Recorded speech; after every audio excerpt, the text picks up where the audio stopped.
آقا کریم علیہ السلام نے ارشاد فرمایا، حضرت عبداللہ ابن عباس روایت کرتے ہیں، حضرت ابن عمر نے بھی اس کو روایت کیا، اربعن اذا کن فیک فلا علیک ما فاتک من الدنیا۔ حضور نے فرمایا چار چیزیں ایسی ہیں اگر تیرے پاس وہ ہیں تو دنیا کی کوئی چیز بھی تیرے پاس نہیں ہے تو پریشانی نہیں ہے۔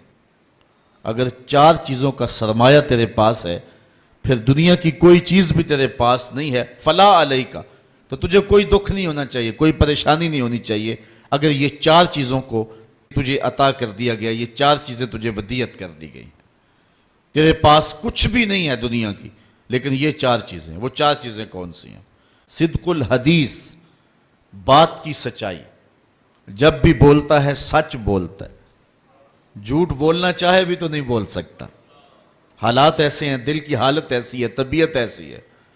کچھ لوگوں کے لیے سچ بولنا مشکل ہوتا ہے اور کچھ لوگوں کے لیے جھوٹ بولنا مشکل ہوتا ہے، اور اگر وہ کسی ایسے اوکھے ویلے پھنس بھی جائیں تو پھر بھی سچ کے دامن کو نہیں چھوڑتے ہیں۔ ہجرت کی شب ہے، حضرت صدیق اکبر حضور کو لے کر کے جا رہے ہیں، تو آپ جانتے ہیں کہ حضور علیہ السلام کی گرفتاری پر ابو جہل نے جو انعام رکھا تھا وہ بہت بڑا تھا، 100 سرخ اونٹ اور 200 اوقیہ چاندی اور بہت کچھ انعام اور اکرام اور تکریمات رکھی تھی۔ اب ایک شخص جو حضور کو جانتا نہیں تھا، حضرت ابو بکر سے بھی شناسہ نہیں تھا، تو پورا عرب ڈھونڈنے نکل پڑا تھا حضور کو، تو ڈھونڈتے ڈھونڈتے حضرت ابو بکر کے پاس پہنچا اور حضور بھی ساتھ تھے، اس کو شک پڑا کہ جس کو ہم تلاش کر رہے ہیں وہ یہی نہ ہو، تو حضرت ابو بکر کو پوچھتا ہے کہ یہ شخص کون ہے؟ اب اگر حضرت ابو بکر کہیں کہ یہ حضور ہیں اور آقا کریم کا بتاتے ہیں تو پھر جو ہے وہ درست نہیں ہے، اور اگر کہیں کہ یہ حضور نہیں ہیں تو پھر ابو بکر کی زبان پہ تو سوائے سچ کے کبھی کچھ آیا ہی نہیں ہے۔ تو حضرت ابو بکر اس مشکل وقت میں پھنس گئے، ایک طرف محبوب علیہ السلام کی ذات ہے اور دوسری طرف صداقت کا امتحان ہے۔ عرب میں جب قافلے چلتے تھے سفر کرتے تھے، اور اگر کسی کو تنہا سفر کرنا پڑتا تو چونکہ جس طرح آج کل سڑکیں ہیں اس دور میں سڑکیں نہیں ہوتی تھیں، تو جنگلوں کے راستے تھے، صحرائی اور پہاڑی راستے تھے، تو کچھ لوگ ان راستوں کے شناور ہوتے تھے اور ان لوگوں کو ساتھ لے کر کے مزدوری پہ اور یا جو ہے وہ مدد کے طور پہ ساتھ لے کر کے ان کی مدد سے وہ سفر کیا کرتے تھے، اور ان کو عربی میں ہادی کہتے تھے، گائیڈ، جن کے ذریعے سے سفر کیا جاتا تھا۔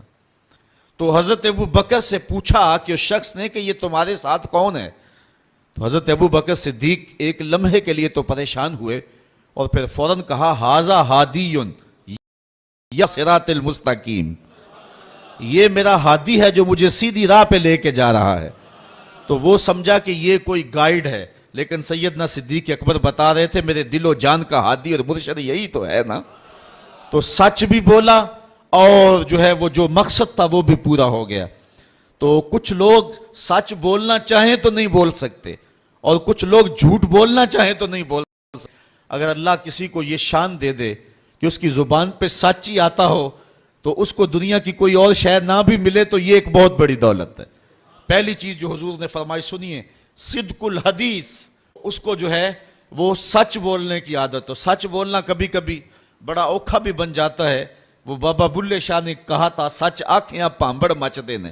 جب بندہ سچ کہے تو مشکلات تو پیدا ہوتی ہیں، اور آج کے اس دور میں جھوٹ کو فن جانا جاتا ہے، لیکن جو حق کی راہوں کے مسافر ہوں ان کو جو بھی قیمت ادا کرنی پڑے ان کی زبان سے سوائے سچ کے علاوہ کچھ آتا ہی نہیں ہے۔ اور ایک حدیث میں آتا ہے جب کوئی بندہ جھوٹ بولتا ہے اس کے منہ سے بدبو نکلتی ہے اور اللہ کے فرشتے ایک ایک میل اس سے دور ہٹ جاتے ہیں۔ تو سچ ہی مومن کا مزاج ہے اور مومن کی زندگی ہے۔ تو جس کو یہ چار چیزیں مل گئی ان میں سے پہلی چیز سچ، دوسری چیز وحفظ الامانہ، امانت کی حفاظت، وہ امانت مال کی صورت میں ہو، وہ قومی، ملکی، شخصی راز کی صورت میں ہو۔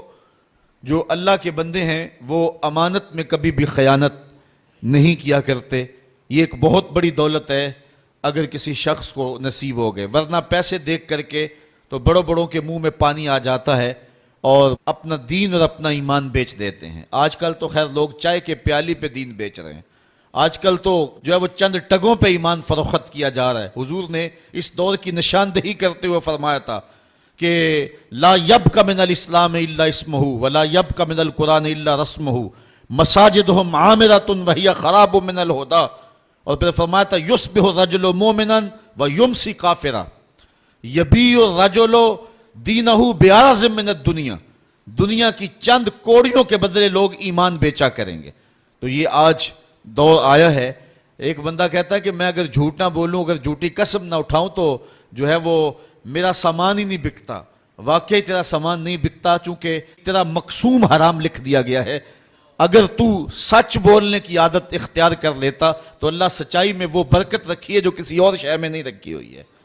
اس لیے ہر لمحہ، ہر ساتھ امانت کے اندر خیانت سے بچنے کا ذہن ہونا چاہیے، اور اللہ تعالیٰ مدد فرماتا ہے. تیسری چیز وحسن الخلق، اور حسن خلق، اچھا خلق اور ایک دوسرے کے ساتھ جو ہے وہ اچھائی اور برتاؤ کا اچھا طریقہ. ہم نے خلق کا مفہوم صرف یہ سمجھ لیا ہے کہ کسی کو ہنس کے ملنا یہ اچھا خلق ہے.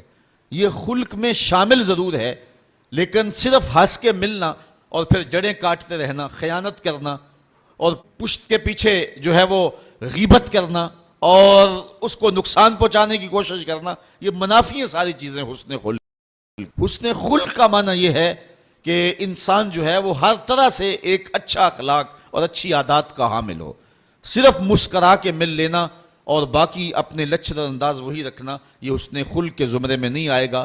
یہ حسن خلق کا ایک رکن تو ہو سکتا ہے، لیکن مکمل حسن خلق یہ نہیں ہے. چوتھی چیز وعفت و مطعم، اور لقمے کی پاکیزگی، رزق پاک ہو.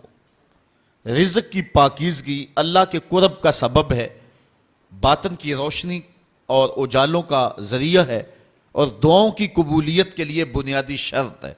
آقا کریم نے ارشاد فرمایا ایک شخص لمبا سفر کر کے کعبۃ اللہ میں پہنچا ہے، یمد یدیہ، اور اپنے ہاتھ پھیلا کر کے لمبے لمبے ہاتھ کر کے دعائیں مانگتا ہے. اللہ کا سامنے ہے اور ہاتھ اس نے لمبے، اشعث اغبر، اس کے کپڑے پھٹے ہوئے ہیں، چہرے پہ گرد پڑی ہوئی ہے لمبے سفر کی وجہ سے، حالت فقیرانہ بنی ہوئی ہے، ہاتھ بھی لمبے ہیں اور کعبۃ اللہ کے سامنے کھڑا ہے.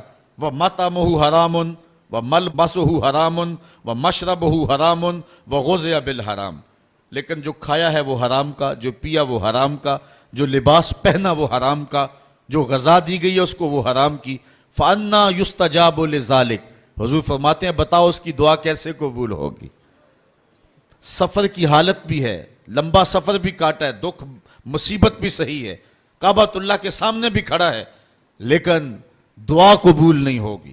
اگر لوگوں کا حق مار کے، غصب کر کے عمرہ کرنے چلے جائیں، حج کرنے چلے جائیں تو تمہاری باتیں منہ پہ ماری جائیں گی.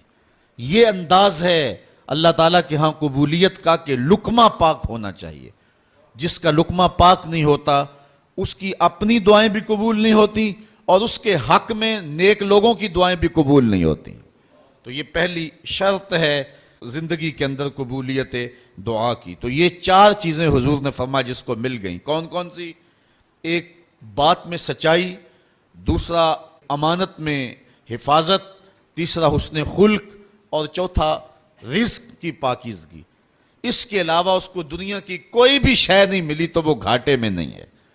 اور اگر کسی کے پاس یہ چار چیزیں نہیں ہیں، باقی کائنات کی ہر شے اس کے پاس ہے، تو وہ کوڈی مل نہیں اس کا، اور اللہ کے نزدیک اس کی کوئی قدر و قیمت نہیں ہے.